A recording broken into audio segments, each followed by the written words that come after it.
It's the WP Minute, your weekly dose of your favorite 5 minutes of WordPress news and updates for the busy WordPress professionals. Stay connected. Subscribe to the newsletter to get all the links that are mentioned in the show at thewpminute.com/subscribe. Want to support the WP Minute? Head on over to thewpminute.com/shop. We have a new thriving t-shirt available for purchase. 20% of proceeds will go to the WordPress Foundation. Head on over to thewpminute.com/shop. Pick up your thriving tee or your Link Squad tee today. thewpminute.com/shop. I wonder if people are generally upset that Mullenweg has control of WordPress or that he has control over a large chunk of the open web. Placing his irresponsible reactions aside for a moment, I think we should abstract why we might feel the way we do. The fight for WordPress is futile. It's a distraction, really. One must stop vying for shared control over the decision-making, the features, and the direction.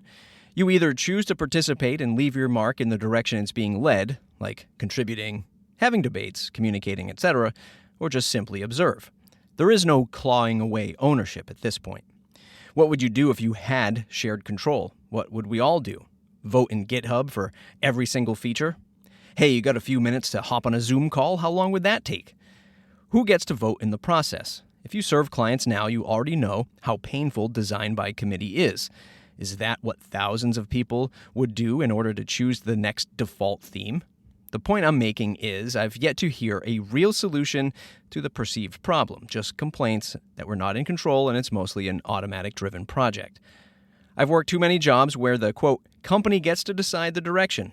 And guess what happens? No one does, because they don't want to challenge the boss, rather have a stable paycheck and just want to move on with their lives, which might be happening at Automattic, but certainly would be the case if leadership ceded control to us. A great product needs a single leader to set the vision and guide the organization. If not Matt Mullenweg, who? Ann McCarthy? Rich Tabor? Matthias? Fact of the matter is, you can still enjoy everything WordPress has to give us, regardless of who holds the reins. 4 freedoms, a career, an open source app to publish with, and a community to share in all of that. It's too challenging, near impossible, to make any large changes to the overall direction of WordPress if we the people had control. In other words, the community most likely won't have their Gutenberg moment. We can certainly try to influence others to be the change, and that's our best approach. Facing Goliath head-on isn't the smartest play. Influencing others around the community is. We need to be more open and communicative to the core contributors and decision-makers throughout the project.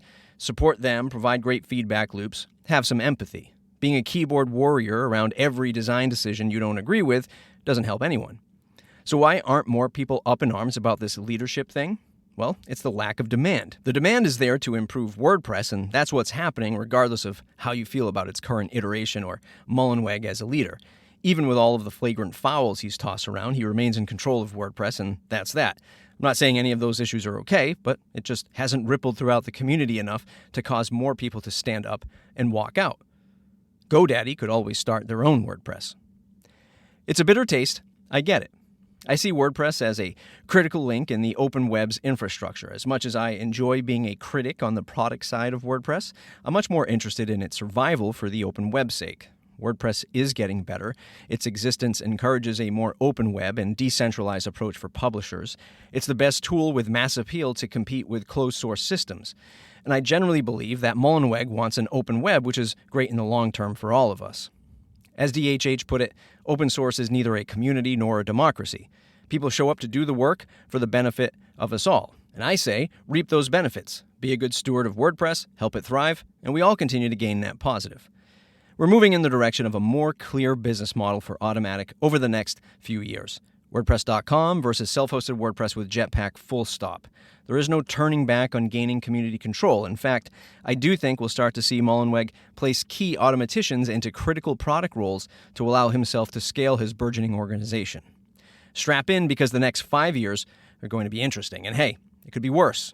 Imagine if Salesforce owned WordPress.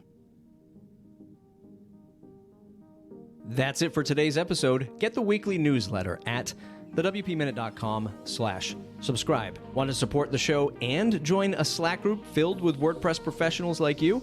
Talk about the news, share your WordPress business content, and network with others. Head to thewpminute.com/support and get access to our group. Support the show, for as little as $5 or more if you feel we provided more value. Thanks to our pillar sponsors, Pressable, Bluehost, and OmniSend. Thanks to our Foundation Plus sponsors, WP World, Image SEO, and Hostinger. Thanks to all of our annual supporting members and you, the listener. Without your support, the WP Minute wouldn't be possible. Thanks for listening, and we'll see you next week.